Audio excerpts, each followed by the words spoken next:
All right. Everybody, welcome back to Out of Bounds, a special edition, a Women's History Month edition of Out of Bounds. We have Pearl Moore in the building. Pearl Moore, hold on.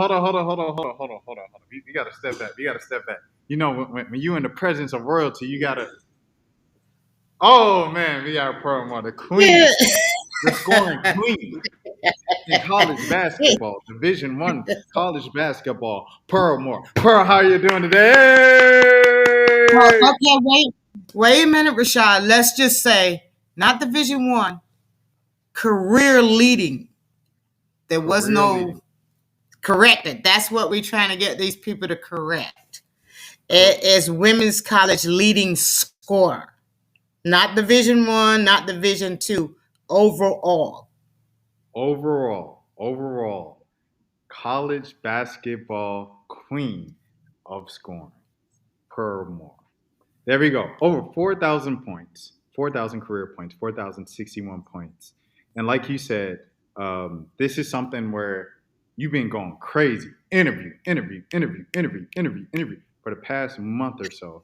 And, like you said, you'll be happy when you can kind of go back to a somewhat regular living and things like that over there in South Carolina. But I do want to ask you, just I guess, kind of first things first, which is a question I would usually hold to the back, but I think it's just appropriate now. How does it feel to receive these flowers over the past couple months? It feels good, but Rashad, I felt like I've already gotten my flowers. I really do. Whether it's said or not, the flowers have already been presented to me. Beautiful. That's beautiful. And I was watching another one of your interviews where you were kind of talking about like how you didn't pass the ball much. You were kind of downplaying like your record because you didn't pass much. I guess just what was that team like? What were those teams like at Francis Marion? Those last you spent 2 or 3 seasons at Francis Marion. Your last 2 or 3. I spent 4 years at Francis Marion and a semester at Anderson Junior College because Francis Marion hadn't started the full basketball season yet. Sylvia Hatchell got there in 75 when I was at Anderson the fall of 75. And 76, I said, well, during the course of 75, I said, I might as well go home because I'm home every weekend anyway. Might as well save some money, especially if it wasn't mine. It was my, it's my mom and dad. So that's how that started. And I played the full 4 seasons for Sylvia at Francis Marion. And I guess just how many games was that? If you can remember off top, how many games did you play? I read that over the 4 years that I played, it was like 127 games. Gosh, Lee, that's like with context, people. That's a few less games than Miss Caitlin Clark. And then, did you guys have the 3 point line back then? No 3 point line and play with the same ball the guys played with.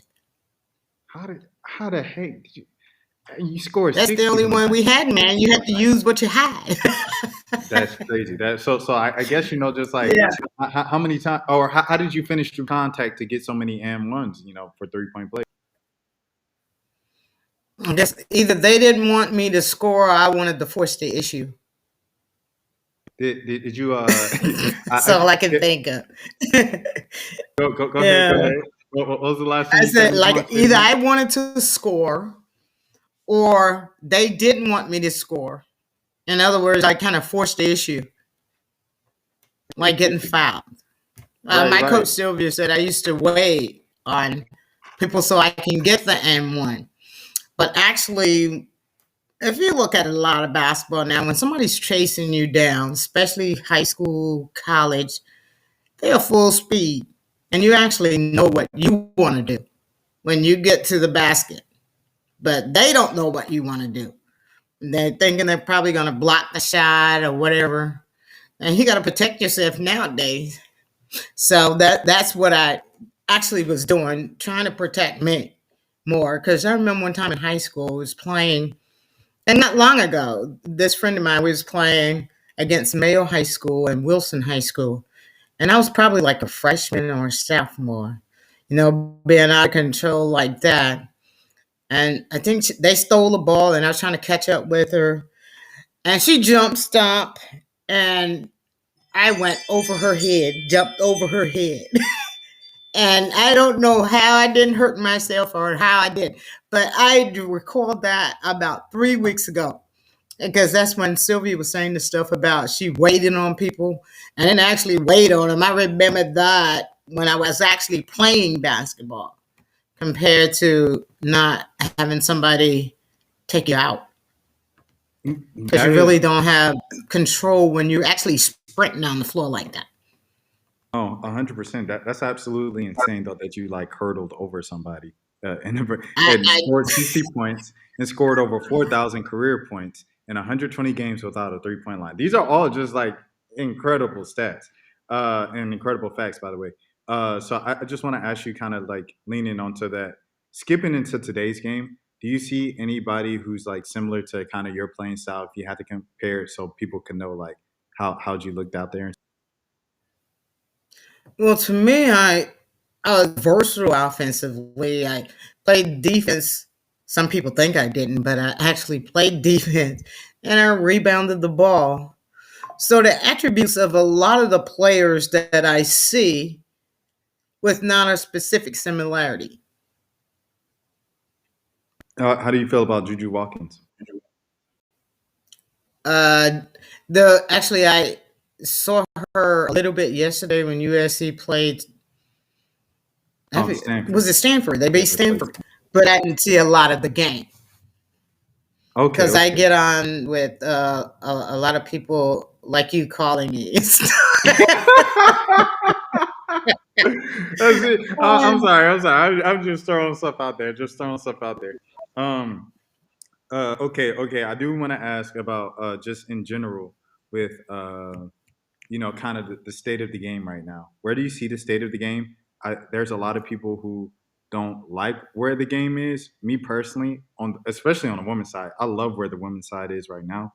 The men's product, I don't really enjoy as much right now, just because of the rule changes in the NBA, and I feel like they've trickled down all the way through high school and AAU culture. But just you still working with kids and everything like that on an occasional basis over there in South Carolina. How do you feel about the current state of uh, things? Not a great deal. I did this past summer a couple of times when I could because I lost a sister back in October that I was helping out a lot, which is her husband that I'm still helping some. So Sorry not for a the whole loss. bunch, but I still try to get to the high school games and the college games. And how do you feel about the play when you do get out to games? Like, how do you feel about the way that the games are looking and the fundamentals? Um, the fundamentals are good. They are, but I don't think they're the best that they could be. In some cases, especially in high school, because now everybody thinks they're Steph Curry and Jason Tatum and Caitlin Clark and all of these people. And you don't really have the fundamentals of these people have been playing basketball for a while. So you got to grow into some of these things that they're trying to do, but not really calculate them like they should. I want to ask you about when Kelsey Plum did what she did a few years ago at Washington. Or were there was there anybody? I mean, I can guess that there weren't as many people as reaching out to you now. But was there anybody out there reaching out trying to tell your story back? No, nobody was reaching out. Not at all. Not at all. Either now toward Lynette, Witter, or myself. And it's just strange. And on the beginning of your questions, you're getting cut off on the beginning of your questions. Okay, okay. I'll just repeat them. If you need me to repeat them, I'll repeat them for you, and then we can go Yeah, from there. it's just the first part. I think is not actually coming out. Kind of like it's delayed. Right, right. Okay, okay, okay. Cool, cool, cool. So I'll be mindful of that, and I'll say hey and okay to begin every question. And then Okay. I'll do it like that. So hey, okay, Caitlin Clark. Why do you think it was Caitlin that really did it? Do you think it's like her popularity and so like she's kind of like a sensation that women's college basketball hasn't had in a long time?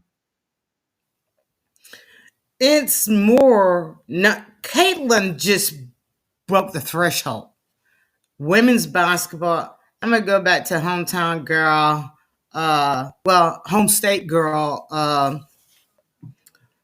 what's her name? Asia. Hey, Asia Wilson. Asia was busting it loose then. And of course, we have two Hall of Famers that's originally from South Carolina. One of them's Katrina Anderson, that played at Georgia for Andy Landers, and myself, that's originally from South Carolina in the Naismith Basketball Hall of Fame and the Women's Basketball Hall of Fame. And then, of course, we have Dawn here that's in both those as well. So South Carolina is actually growing in basketball along with the rest of the USA and other countries that we have people that has come over to get into basketball, women's basketball. Right. No, 100%. And shout out to I think Full Valley is a great example of that. Lay over there, the freshman at South Carolina from South Carolina, and just doing the. I'm like, oh Lord, she behind the back, but man, she is something else. Like that, them kids, that next generation is, they're gonna take the game to Yeah. a whole nother level. Uh, But I don't know if they're gonna score 4,000 points. I don't know. You know what I mean? I don't know if they're well, gonna do that, but you guys are talking about stuff that Fawali's doing that's been done before Fawali was even born. goodness gracious, yeah. Before she was even born, it's just never been viewed. Now it's getting viewed.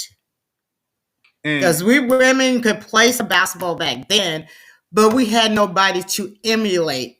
Television for us and basketball for women were even NBA didn't have that many televised games. So when we got to watch some, which I emulated because it wasn't anything but emulation from seeing Gal Goodrich uh, shooting from the outside, and he had one of the smoothest shots that I saw from the little basketball we did have from the antenna TV and stuff. And you had no women actually to emulate at all. So we get to see all of that now did you play with that's a lot been of? done Oh, back I'm sorry. when we were doing it. Back when we were doing it. Yes, Miss Moore. The next question I want to ask you: did you play with a lot of boys growing up? Like you said, the physicality of finishing through the contact and getting a lot of. I had six brothers. I have one deceased, but yeah, you have to be strong or you're gonna get beat up anyway. Yeah, I had six brothers and I always played with the neighborhood guys, even at the boys club. Matter of fact, Jolette Law is assistant at Dawn Staley. She's my cousin. And me and her brothers, we be at the boys club all the time. Yeah, exactly. You have to play with guys to be able to get strong and to do some of the things that we could do at that time and still yet. You just shouted out Gal. Who's another player who might be overshadowed, whose name we don't know because just like you said, if stuff wasn't televised back then that we should know about. Well, of course, you know Lucy Harris, the late Lucy Harris. You've had Patricia Roberts. You have Annie Myers, but people know Annie, Nancy Lieberman, Carol Brzezowski. Those are some of the ones that I came up with. Nancy Dunkel, Janice Thomas. This in college, these are people that I play with professionally that, man, and it's a lot more names out there, like Gail Marquis, um, that did a lot for basketball back then. And some of them are still filtering stuff in because I'm thinking that quite a few of those guys still do a lot with basketball because Patricia Roberts is with the WBL. I think they call it. I'm not sure what the name of it they're using now, but it's trying to get people to know that there was a basketball league before the ABL and the WNBA. That which those games were not televised as well. How does it make you feel when you see younger people when they're making the greatest of all time arguments, and someone would just kind of like acknowledge Cheryl Miller, but kind of like cast it away, like she scored 100 points in the game, but I was back in, they were playing with winning back. Like, when you hear those things, or like, Will Chamberlain scored 100 points, but we've never seen the footage. Like, what do you think when you see younger people kind of talk about the game back then? Like, I think people need to do the history of stuff. If you're going to talk about it, I had my nephew call me, I think it was Saturday, and he said they've been getting in arguments and stuff about the leading scorer in college basketball. And he said the guy said, well, they didn't play anybody back then. When I was in college, we played University of South Carolina. We played Clemson. We played College of Charleston. Those are Division One schools. Or at that AIAW Division One schools. But we competed with those guys for everything, and won probably half of the time because basketball at that time was putting a board down because somebody had to put a board down for us, and we put a board down, and a board keep coming every year. And I had Tarico when I was getting ready to get inducted in Naismith. He asked me a question. I can't remember exactly what the question was, but I said, when we get a shooter like Steph Curry, then we would have crossed over the threshold. That was in 21. And 24, the shooter has appeared that brought it out, but Ionescu was doing the same thing, but not as highlighted as Caitlin Clark is. which is even crazy to think about, because it felt like back then with Ionescu, when she was back in college, it felt like she was the biggest thing ever at the time. But it's like Right. that's that growth. It's Yes. like 10 years ago, it felt like Maya Moore was the biggest thing of all time. A few years before that, Mm-hmm. it felt like Candace Parker was the biggest thing. And so it's amazing and it's beautiful to see those stepping stones of how women's is just absolutely just leapfrog men's college Yeah. basketball, and it's probably So, going like to end up being the same on the professional ranks, especially with a lot of people aren't talking about this. When it happens in a few years, remember who said it first, especially with LeBron James and Steph Curry on their last few legs in their last years in the league, and they transition out, and Caitlin Clark and Paige Beckers and Angel Reese are coming into the W. Just remember who said it first. On a you're professional behind level, it me. looks like we can see that switch as well. Go ahead, Yeah. say that, Miss Moore. Not you were after me. Oh no, no. Saying that. Yes, yeah. Remember, Oh, I okay. just Oh, said my, that my about bad, my bad, my bad. I apologize. I apologize. Ms. Moore said that first. Poor Moore said that first. Just like how she was the leader in scoring, and you didn't know until Caitlin Clark. It's the same thing. Same thing. She called. Mhm. I Yeah. want to ask you about just like the importance of highlighting. Like we said, this is March, Women's History Month, but it's important of highlighting, your story as a Black woman. It's something that they tried to kind of like keep under wraps, or keep, even though you're in the Naismith Hall of Fame, and we're so thankful for that. But it's a story that most of us didn't really know until just now, this season. Just like what does that mean to you as a Black woman, and what is the importance of telling Black women's stories?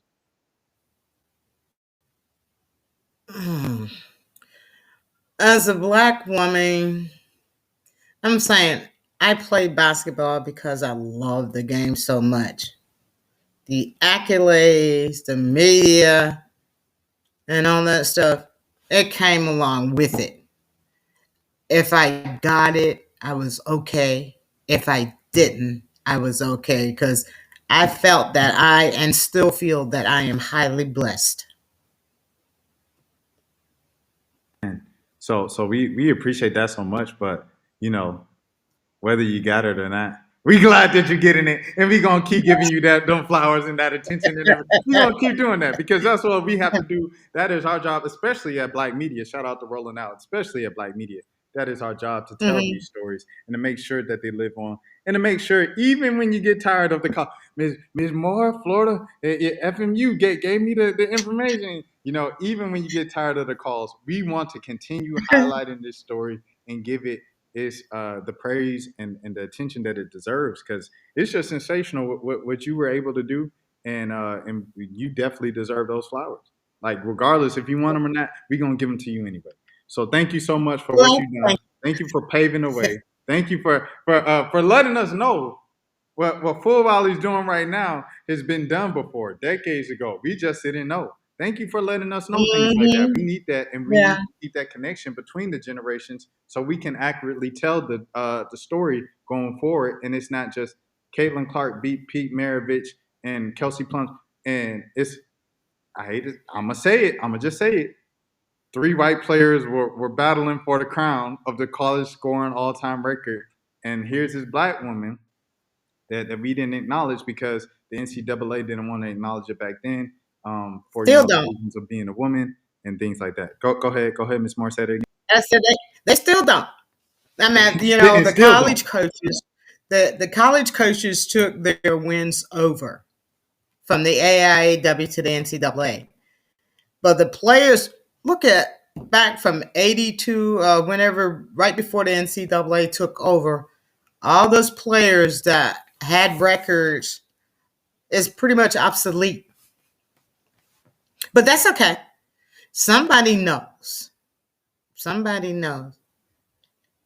And I And feel like a friend of mine told me, they said, Pearl, this stuff has been going for a while. And she said, we're like Peter walking on water, apart from Bible scripture when Peter was walking on the water and he thought he was going to fall in, but because he didn't have faith. But, what's covered, it will come to light. someone's gonna whoever was the first to dig up this for you and make sure that we knew the story and for me to even know to reach out to you. Mm-hmm. It's the same is gonna happen with some other kid. It might even be me if I'm digging into the books deep enough. But someone's gonna discover it. Someone's gonna discover it in the crates and tell those stories. And as long Mm-hmm. as I'm here in this profession, I'm gonna make sure these stories being told as well. I do want to ask you, kind of wrapping up now. We run out of time here. I want to ask you, uh, what do I want to ask you? Okay, we talked about this. We talked about that. I guess we're pretty much good. Is there anything else that you like to add that you like to leave off before we sign off today? I would love to thank everybody that's pulling for this stuff, internet, Facebook, all of this stuff. Thank you for pulling for me, but you can slow down on posting. But for my college teammates, my high school coaches, and all family, I appreciate everything during the course of all of this, that all the accolades and stuff, because they be by my side all the time. And I wanted to thank them. Salute to the family, salute to the teammates and the coaches. I do have two more questions. One, have you spoken to Caitlin Clark? No, I have not. If you had the chance to speak to her, what would you say? Say that again. How? Oh, yes, yes, yes. I'm going to say a filler word. Okay, here we go. If you had the chance to speak to Caitlin Clark, what would you say? I would congratulate her on being the NCAA Division One scoring leader. The girl can play basketball. I'm not taking anything, and nobody can think. Matter of fact, I appreciate her helping break that threshold for women's basketball. And then the second question I have is, are you getting more attention now than you got when you were inducted to the Naismith Memorial Basketball Hall of Fame? Oh no, they really drove me crazy then, except it wasn't all over the media like that. It wasn't all over the media like this. When I found that I was getting enshrined in the Naismith, I was my coach, my college coach, Sylvia Hatchell, she called me one a Sunday. I think it was right before I was getting ready to go to church, and she said, "Pearl, do you know you a nominee for Naismith basketball?" And I said, "Yeah, that's been on there about 7 years. I ain't worried about it. If I get in, I get in. If I don't, I don't." And that was before 21 when she called me. So she called, I guess she was on a committee or something, said, kept calling me the whole next week. And I said, "Well, darn, we talk 2 and 3 times a month. But God darn, you calling me every day. Why you calling?" But she couldn't tell me because she knew and she was calling to find out if I knew yet. But then I got up. I think it was like a Tuesday or Wednesday, and I would go out and ride my bike and come back. And I was sitting down to do my devotion. And John from Naismith, I think I can't exactly remember the Vito, I think he called, and I said, "Well, I'm going to have to call you back because I'm getting ready to do my devotion." And he said, "Okay, when you finish, will you call me back?" So I called him back, and he said who he was from Naismith Basketball Hall of Fame and this and that. And I said, "Well, hi, how can I help you?" And he said, "I'm calling to let you know you're going to be enshrined in the Naismith Basketball Hall of Fame this uh, September." And I said, "You shitting me?" Not before the devotion. Not before the devotion. That was after my devotion. Yeah. Yeah. And normally I'm not one of the words like that anymore. So after I got off the phone with him, I guess the steam was coming out of the top of my head. Because I got on the phone with my coach and she said, "Pearl, I couldn't tell you. They made me swear not to tell you." And then from her, I went to my sports information director down the Francis Marion and chewed him out too. I said, "Y'all know I don't like stuff like this." And I wasn't even going to go up because they told us to come up. Like, they wanted us that Thursday or anyway, they was going to fly us there so they can make the announcement and stuff because that was one of the COVID years. And I said, "Well, I can't go." And because I had to take my sister-in-law to the doctor because I'm retired and I help out when I can. And Sylvia called me. She said, "Pearl, you got to go. You got to go. You can't miss this." Everybody started calling. But I said, "I don't like surprises." I just going, after about 10 calls of people trying to force me to go, I decided to go.